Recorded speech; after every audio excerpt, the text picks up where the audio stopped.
Hello wonderful person, this is Anton, and in this video we're going to be talking about animals on Mars. Now, I'm pretty sure that by now most of us are very excited about the trip to Mars or eventual colony on Mars, but it's also important to think about what kind of animals are we going to bring there. So in this video we're going to discuss this hypothetical idea, and we're going to talk a little bit more about Martian exploration using simulation and specifically a video game known as Surviving Mars. Welcome to What the Math.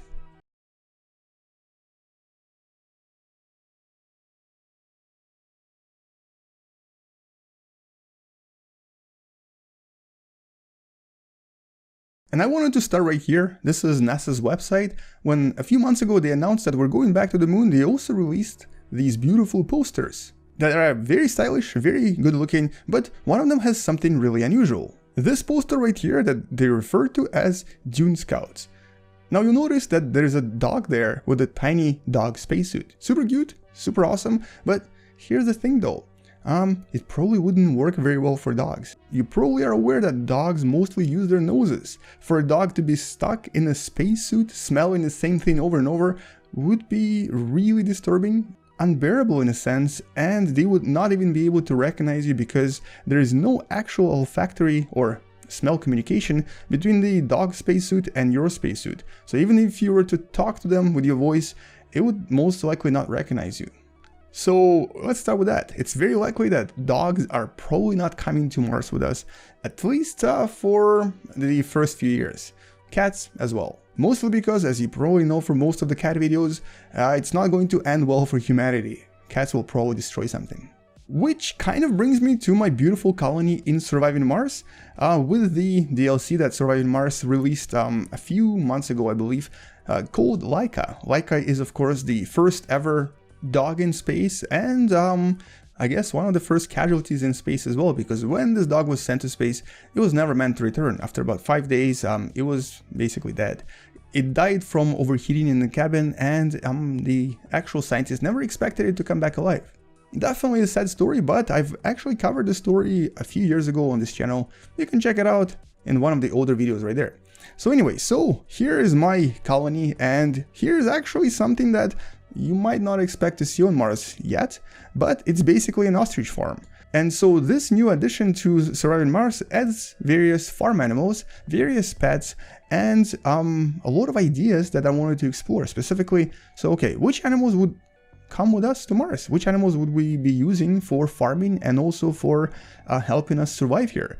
Now, in this particular version, we have a few animals like goats, pigs, cows, and ostriches. So let's actually add some cows here just so we can see what they look like. And as you can see, all my ostriches are steadily walking away because they're no longer needed.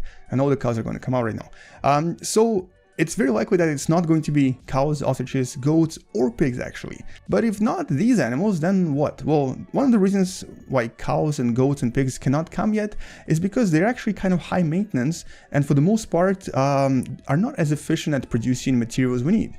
And so I actually have another farm here. This is inside one of the domes where there are animals that we could potentially bring. And here, right now I'm raising ducks, but even duck is not an animal that is highly recommended for NASA to bring. The animal that is recommended is the one that's going to come out any second now as my poor ducks wallop away in sadness. So there are two birds that are recommended, and one of them is quail because it's actually very lightweight. It produces a lot of eggs, it's very easy to maintain, and it's surprisingly productive in terms of eggs and food. But the other one is obviously chicken, which kind of makes sense, right? So chickens are very productive, they're extremely easy to maintain, and interestingly on Mars, even in this particular air pressure, they're going to be able to fly. They're going to be actually flying birds, which is going to make a lot of chickens happy, but a lot of chicken farmers maybe not so happy. And that's of course because gravity on Mars is much lower. And one of the reasons why quail and chicken are some of the best animals to bring with us on the first mission is of course that they have a very good feed conversion ratio. In other words, they can lay eggs, they're edible, they're small, and we also have a lot of data on their survival rate in space, specifically quail actually, from the Russian research on the International Space Station. At the same time, in terms of input and output, this is a very sort of a productive animal. By using what's already here, including nitrogen, various agricultural resources, even things like food waste, we can turn whatever we have and don't need anymore into things that we do need, including things like eggs and meat. Chickens produce quite a lot of protein and fat, and they're also very good at producing all kinds of fertilizers for plants. So this is very likely going to be one of the first animals that we do bring in terms of the actual farming animals, larger animals. But also at the same time, we might one day bring goats to Mars, because they're also excellent farming animals, including of course the fact that they produce milk, they produce enough material for us to make clothes, and they're once again easy to maintain. Interestingly, there are a few papers on why goats would make excellent farming animals for extraterrestrial exploration. But that's of course for later on, when we have a very large established colony, when everyone is already happy. So it's likely that these animals are going to come to Mars only a few generations later. In the beginning, most people on Mars are probably going to be vegetarians, simply because it's difficult to bring chickens or goats on the first trip. It's very likely that all of these first colonies will have to rely on farmed vegetables, which of course means that we still need to bring some animals, specifically pollinators or animals that usually help rejuvenate the soil underneath. And that means bringing some of the animals you never really thought we might need for Mars.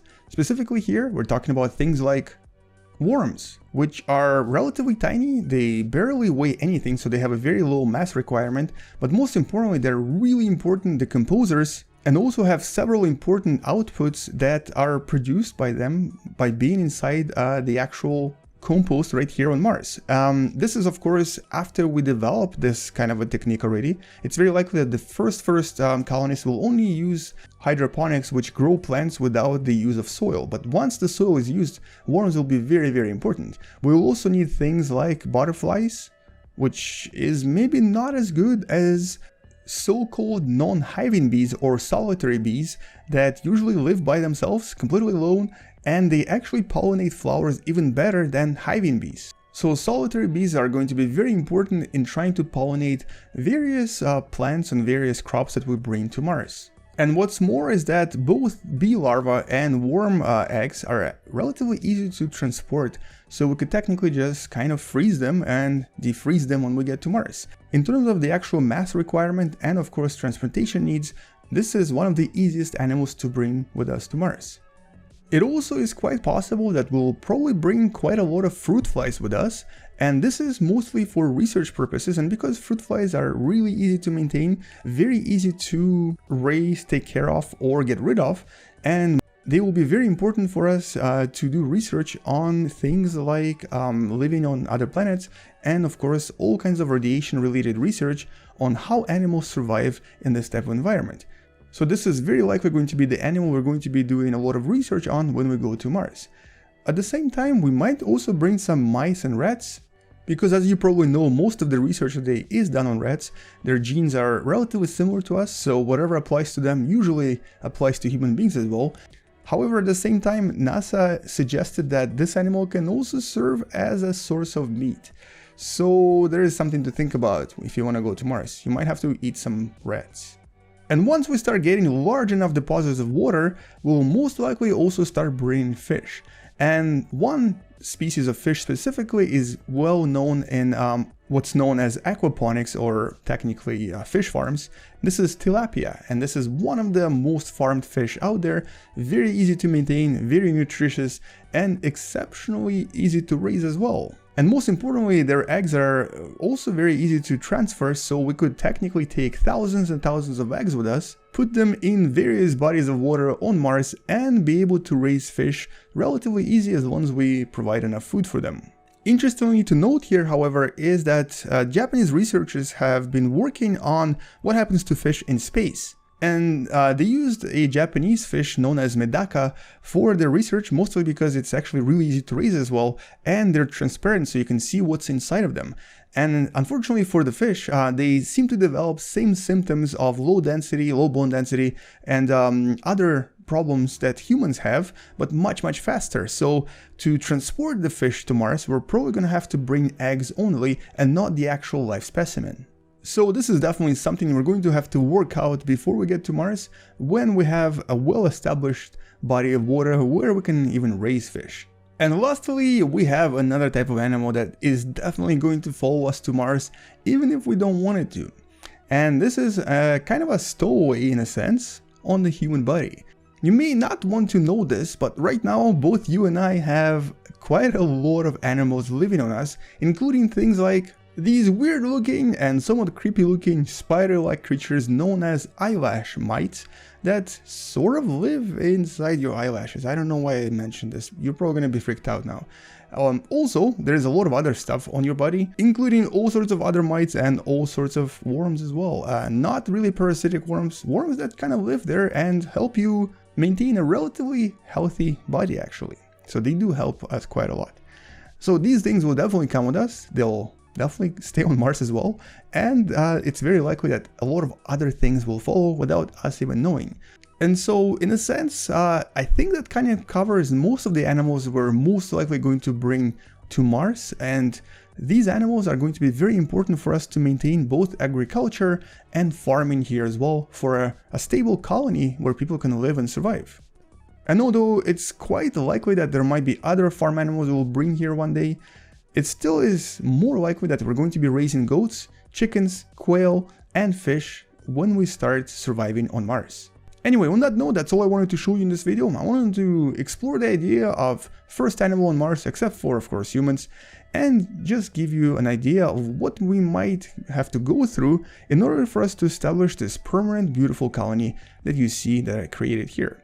This is Surviving Mars, the video game that you can find in the description below. The link for it is affiliates. In other words, Amazon actually pays me if you do purchase a game from the link, but you don't have to. I'm not even promoting this or am being paid for doing this. This is actually a game that I play for fun when I'm not making videos, and it's super interesting.